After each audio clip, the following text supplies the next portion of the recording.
I, 32 female, don't think my little brother, 18 male, knows how important he is to me. My little brother was born when I was 14 years old. He was kind of a surprise baby, but it didn't stop me from loving him the day I laid my eyes on him. When I was 16, our parents got into a car accident that resulted in their deaths.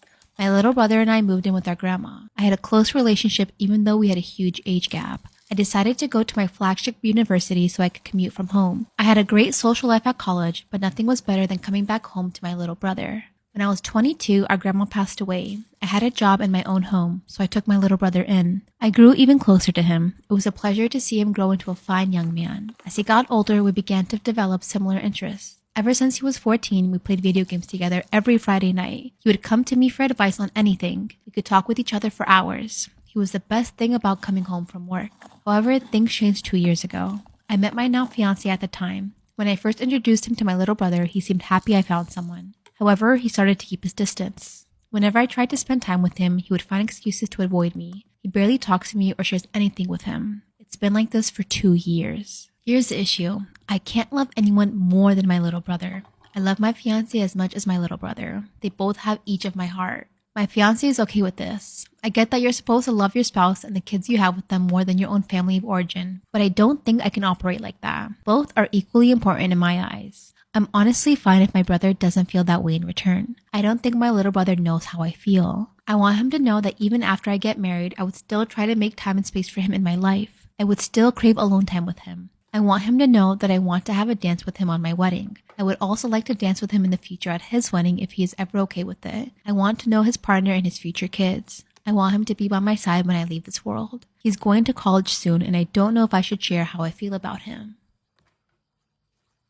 Am I the asshole for telling my family they cannot see my children as long as my sister-in-law is involved with anyone they speak to? I never thought I'd be in a situation where I might have to cut off my own family, but here we are. My 32 female, brother, 30 male, and sister-in-law, 30 female, met in college and married 2 years ago. I've always supported the relationship. I will say for the record that my sister-in-law is a beautiful, intelligent, and well-educated woman who I was proud to call family, despite coming from a background that, although she refused to disclose any details, she described as being extremely difficult. I always figured it was none of my business why she wasn't in contact with her family and respected her privacy in those matters. Well, the reason for the estrangement was recently revealed when her older brother got a hold of some contact information for her and reached out to most people she's friends with on Facebook with details. It turns out it has to do with something absolutely gut-wrenching that she did to a child when she herself was very young. The next day at a family meeting, she confirmed that her brother was telling the truth, and she expected our family to be sympathetic to her situation and to help her sue her brother for harassment. I was kind of in shock when my parents agreed to help, and my husband and I left. We have 2 children, both under 5 years old, and I do not want this woman around them. I do not want anyone who thinks this sort of thing is all right to be around them. Yes, sister-in-law was very young at the time, but she hasn't shown any remorse for her actions, and I do not want my kids exposed to that kind of person ever. I called my brother the next day and told him point blank that until he shows me signed divorce papers, he is not welcome around my family. I let my parents know that if they helped this woman escape the consequences of her actions or offered any kind of support that wasn't related to getting my brother an amazing divorce attorney, they would never see or hear from me or my family again. I offered to pay for the best attorney in our state for my brother. If there is no divorce, I'm going to move states and make sure none of them know where I'm going. Nobody else seems to share my opinion. My brother cussed me out for even suggesting cutting that woman out over, quote, something that happened in high school. And my parents think I'm being controlling and overreacting, and that she's family now and we owe her loyalty. My husband has said he'll support me if I want to move because we only moved here to be near my family anyways, but wants me to try and talk this out. I feel like I'm in the twilight zone, but maybe I'm just losing my mind here. Am I the asshole?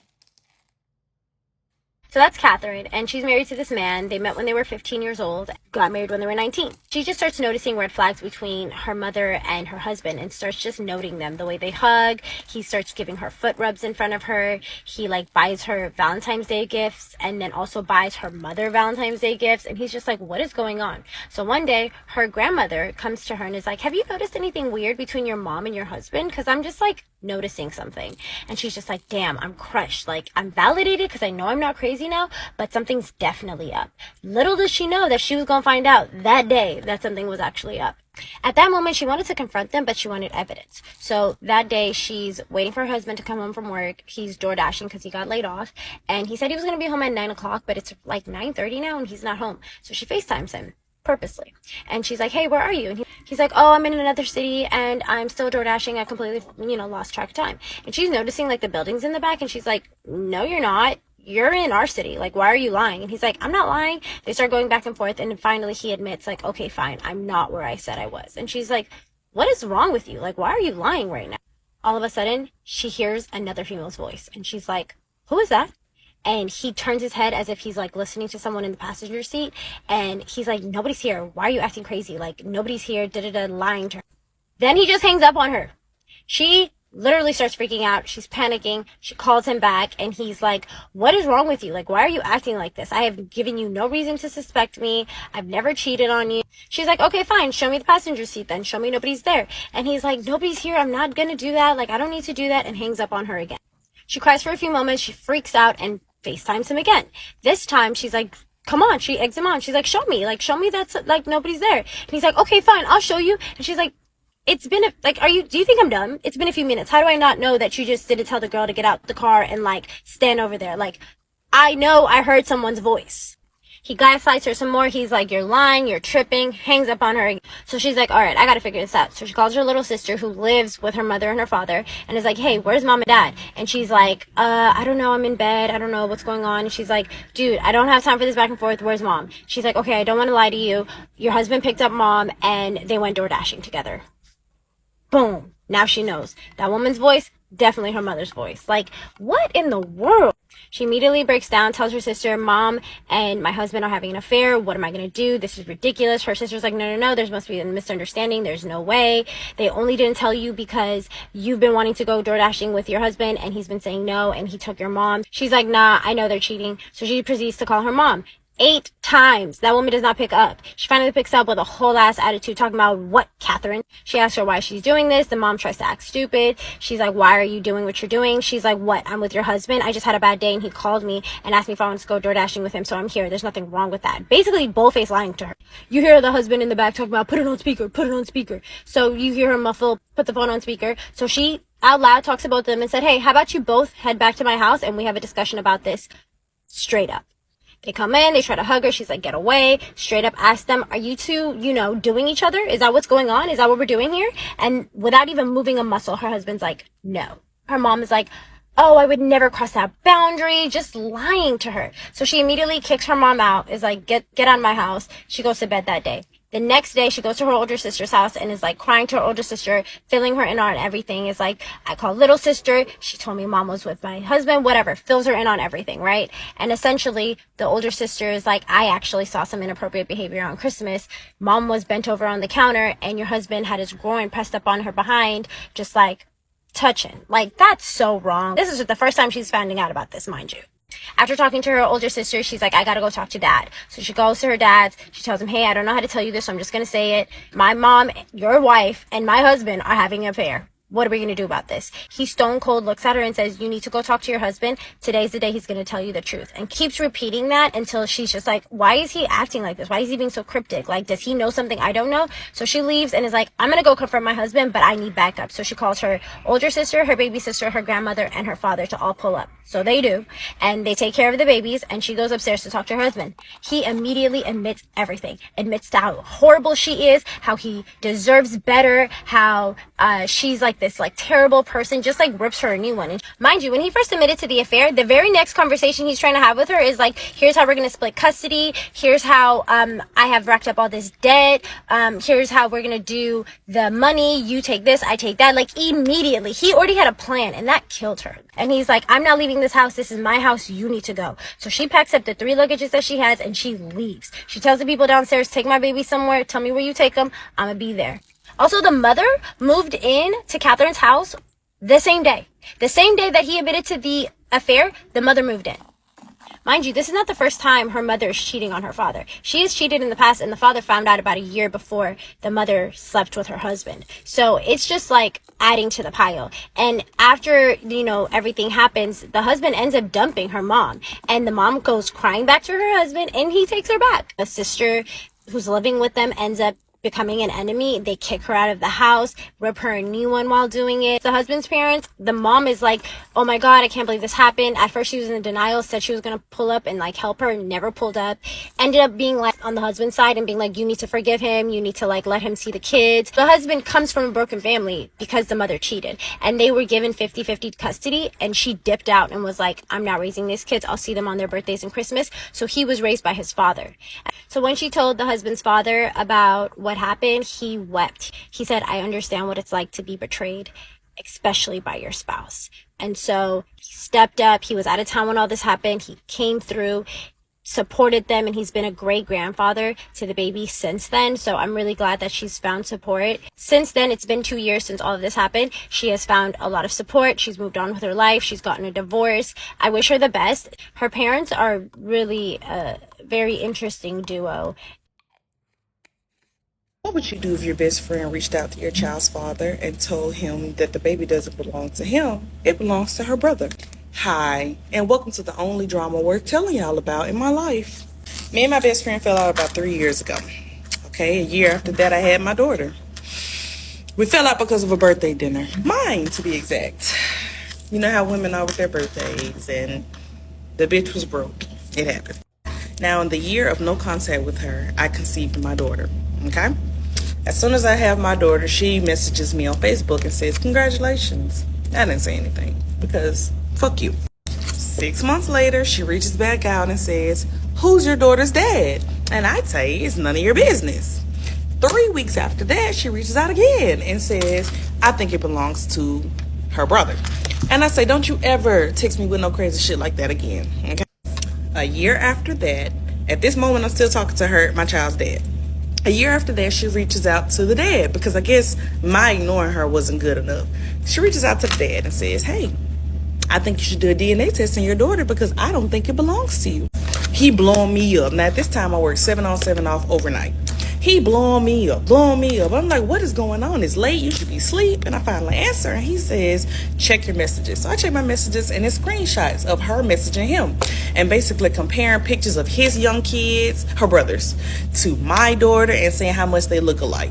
So I reassure him. I'm like, look, there's literally no possible way. I haven't even talked to this woman. She just mad we fell out. I mean, hell, I was a good friend, and I'm going to stand on that. So it is what it is. Ignore her. If you want to go get a paternity test, I'm 100% open to it. I didn't mind because I knew I had nothing to hide. He says, like, no, I'm okay. You said no. I'm good. I trust you. I believe you. All right. So now another year passes and me and him break up. We stop talking or whatever. And of course things get on social media and she gets wind of it. She used this opportunity to reach out to him again, his sister and his mom, to tell them that his child or my child or our child doesn't belong to them.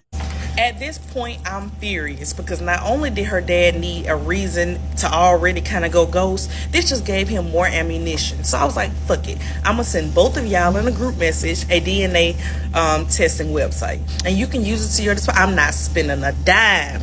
Other than that, we can go to court. Time goes on. Now the family has disowned my child. Her dad has disowned her. And the girl, I done reached out a million times trying to put her on blast. And she immediately goes ghost because she knows she's lying, right? So at this point, I've decided to take him to court.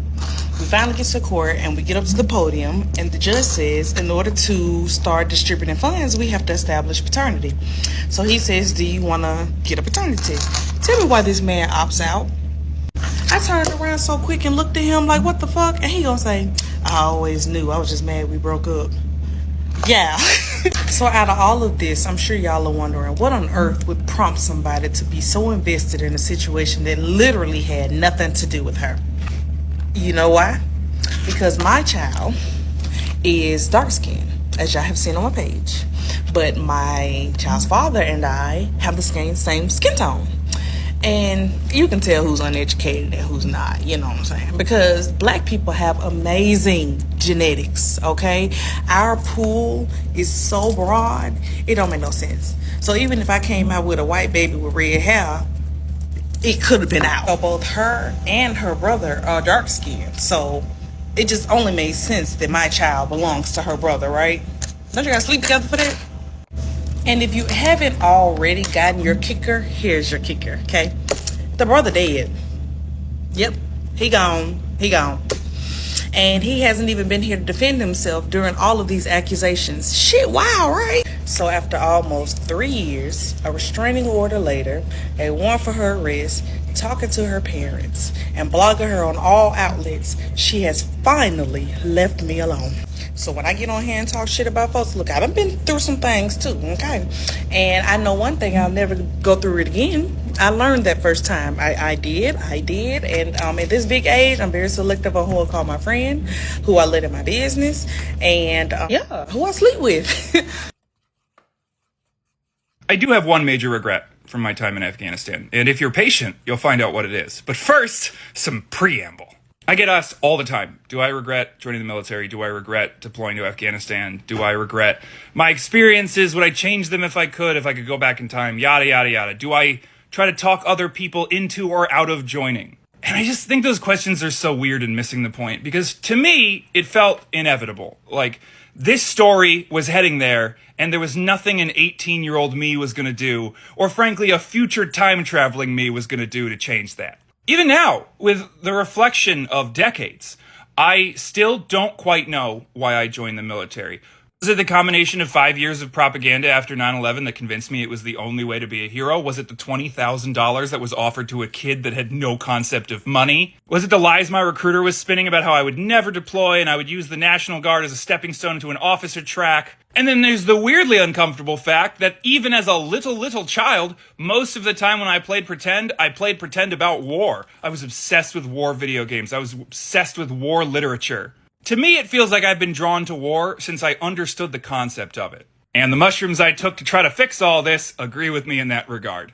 Yeah, I saw this whole thing about soldiers reincarnating eternally again and again and again to fight wars throughout time. That there is an unbroken chain of veterans going back to the beginning of human history, each one experiencing the horrors of war, turning around and trying to warn the next guy, only for him to ignore them because they need to experience it for themselves. It's very poetic and mushroomy, exactly what you would expect.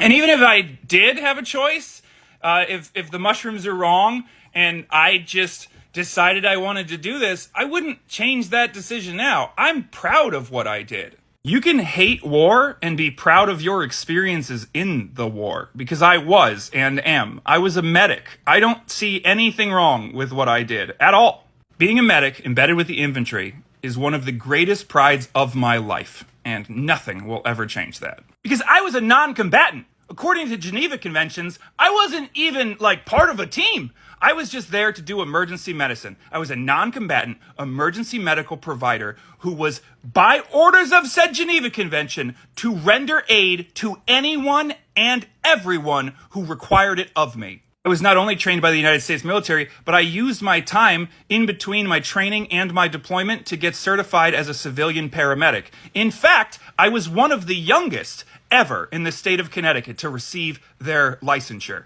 I took that advanced level of medical training and I brought it back to my unit, where I and my other medics trained thousands of people in basic life support on the battlefield, which then went on to save countless lives. I also was one of the instructors for continuing medical re-education, and I helped establish the first class of said re-education at the new training center in Connecticut. So my education and my medical knowledge will continue to help all of the soldiers in Connecticut in perpetuity. I was instrumental in continuing the medical education of the other medics that were with me on our deployment when we got all separated, embedded with the infantry, and scattered around northern Afghanistan.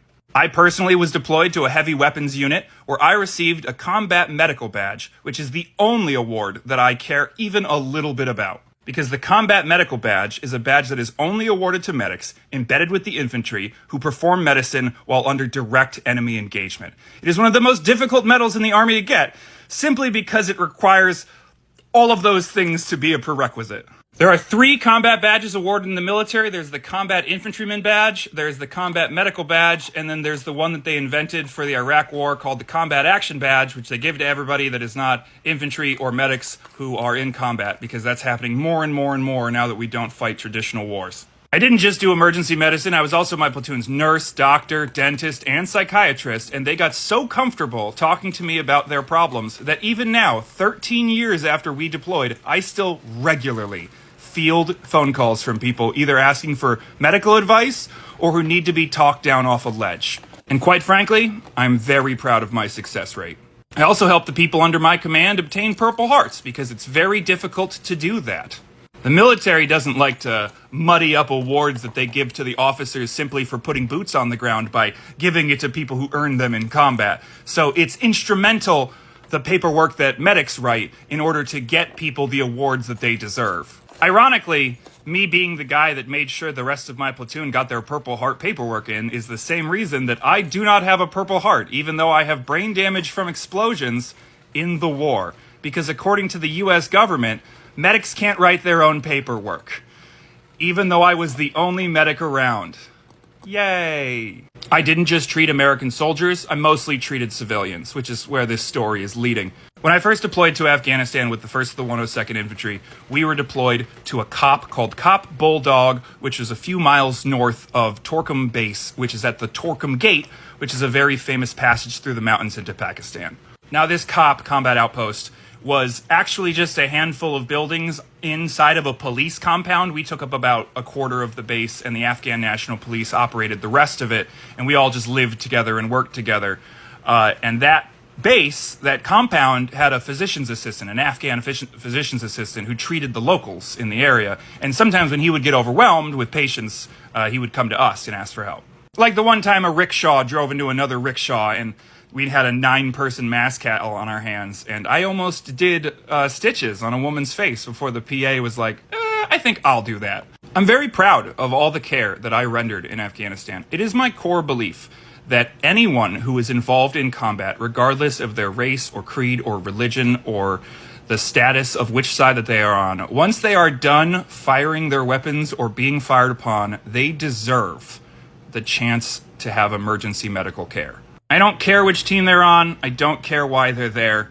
I think that they're mostly children who have been lied to by forces stronger than themselves and or civilians caught up in the middle of it. Occasionally, some of them are like bloodthirsty sociopaths, but like, whatever. The next part of this story is graphic and upsetting and has the lack of empathy one expects from a medical provider while recounting medical events. All right, so Burn Guy. Burn Guy was a patient who arrived in the middle of the night after there was an explosion off the base. He had been brought to the PA, who worked with the QRF medics, Quick Response Force medics, to start treatment, and then somebody came to get me because they needed my intubation kit, and I was the only medic who was high enough medical care to do intubations. So I arrived and I found this man covered in a burn sheet, which is like an antiseptic wet sheet that helps with burns. And the thing that struck me the most was he was the wrong color. I don't mean that in an offensive way. I just mean it was like the first thought. I was like, why is this man? And then it struck me, oh, those are burns. Those are burns everywhere. Because I've never seen that many burns. Because he was burned over 99% of the surface area of his body. And I know that because there was only one palm-sized place, which I think his hand must have been at, that stopped a segment of his chest. The rest of him was rendered into charcoal. I somehow got an IV through his non-skin, and we started running fluids and morphine, and I gave him more than the appropriate amount of morphine, but he was still in quite a bit of pain and begging for water. And we had been taught we're not supposed to give water because he was probably going to have to go to surgery. He wasn't. He was going to die, but I didn't know that. No one had ever taught me that sometimes there's nothing you can do. That someone is going to be alive after they die. So I moved heaven and earth for this man. I got a medevac, which isn't normal for the civilians. They usually get treated through their own system. Medevac showed up. I got confused for the guard that they thought they were going to put on this guy, and I got brought to the hospital in Jalalabad with him, and the doctor came out, and he saw this man with 99% of his body burned, and he said, "Why did you bring this person here?" And I was like, "Sorry." And he looked over and saw me, and I think he had a look of like regret, not for me, but for the system. And he just ordered them to give him as much morphine as he needed to make this a more comfortable transition. And that was that. A man was a truck driver. A terrorist had put a 105 rocket inside of his truck so that when he parked at our base, it would kill us all. But the man stopped at a truck stop instead. And, it went off. And my regret is that I didn't give him just 100 milligrams right then and there and make it easy. I did correct medicine. I did everything with the idea that there was further medicine down the line. I extended his suffering for a future that was impossible because no one had taught me sometimes that's what you have to do. Wisdom I would gain from this patient is the wisdom I needed for him. And I wish that didn't have to be the case. I wish I didn't waste time flying him halfway across Afghanistan just to give him more of the medicine that was already in my pocket. And more than anything in the world, I wish I could stop remembering what that smelled like. I found out that my sister's boyfriend was also my boyfriend 5 years into our relationship. Story time. So me and my boyfriend, who we will call Steve, have been together for 5 years. He was always around at my family's home. He came on pretty much every family holiday. So of course when he's round and when he's on holiday, my sister was also there too. We'll call my sister Amy. So one day Steve's in the shower. I look over and I start to see like loads of random things in his room that I've never seen before. And these things were like girl things, right? I'm talking like claw clips, bobby pins, hair ties. So I thought, I'm going to investigate this situation. I started to go through all of his bedside drawers. And that was when I find a claw clip, which is very distinctive, right? I actually have it here. I've only ever seen one claw clip like this, and that was the one that was owned by my sister. I go full FBI mode. This one evening, Steve says he's busy, so we can't see each other. And funnily enough, when I asked if I could hang out with Amy, she was also busy. I played it that I was going to sleep and that I was going to get an early night. And I waited for my sister to leave. She pulls out. It's go time. I jump into my car and I'm still in my pajamas, and then it gets serious. She starts to go a direction that only I know one person lives in. She drives all the way to Steve's house. As soon as she pulls in, the door swings open, Steve meets her, and they just start making out in the doorway. Have a bit of privacy, guys, come on. To say I was heartbroken was an absolute understatement, but I didn't act. I stayed very calm. I stayed very demure, very cutesy, very mindful of the plan. I had never ever been through a boyfriend's phone before, but certain circumstances cause for a little snooping. I find so many pictures of him and Amy kissing, other bits, and I'm scrolling down this motherfucker's timeline, right? Watching the date get longer and longer away. I'm sending myself all of the evidence. I'm going to expose this shit. So, my sister's birthday was last week, and she wanted to have a big projector with like loads of baby pictures of her as she's growing up. And I was like, I can sort that for you, babe. The whole entire family is there. My friends, her friends, Steve's friends, Steve's family. Everyone is there. Loads of gorgeous baby pictures of Amy pop up, and I was like, guys, I have a special presentation to show you all for the birthday girl. And that is when I showed the whole party the evidence I had found projected on a big wall against our house. But that wasn't all. I kind of wanted to take it a little bit step further. I'm watching the presentation, I'm looking at the cake, I'm looking at Amy, I'm watching the presentation, I'm looking at the cake, I'm looking at Amy, I'm looking at the cake, I'm looking at Amy. And as I decided to make my grand exit from the party, I threw that cake in her face. I guess she did get to have her cake and eat it too. My ex ghosted me, so I found a way he'll have to see my face every day. This was a while ago and I'm over him now, but about 2 years ago I dated a coworker. I know that now that was a mistake. I was barely in my 20s when this happened. We started as friends and hung in the same circles until we couldn't deny the attraction anymore. A couple months into dating, we were planning on moving in together and maybe even getting married one day. We were inseparable and he was so affectionate with his words and actions. But then I got a promotion that required me to go out of state. We decided to do long distance for a while, and I would keep a lot of my stuff at his place until I moved back. Then we would live together. Unfortunately, a month into long distance, he ghosted me. There was no indication that things were going wrong, so I was devastated and blindsided. I had never been in a relationship before, so he was my first heartbreak. But the most annoying part was that he refused to acknowledge my existence as just friends. We were in similar group chats and he would just skip over my comments. He would go out of town when I came in town and he would get mad at me for hanging out with our mutual friends. I found this out through the grapevine. It was one of the few things I knew about him after the breakup. Eventually I moved on and met someone new, but I was still very hurt that someone who I once considered a great friend would just cut me out of my life for no reason. So here's where the petty revenge comes in. We have a company homepage that shows different slides of employees doing things like receiving awards or special events. The homepage plays on the TV screens at work as well as the computers. One day, the company sent an email asking for pictures with a prompt, so I chose the prettiest picture of myself I could find with a nice fluffy paragraph to go with it. Now, the ex that ghosted me has to see my face every time he walks into work and opens his computer.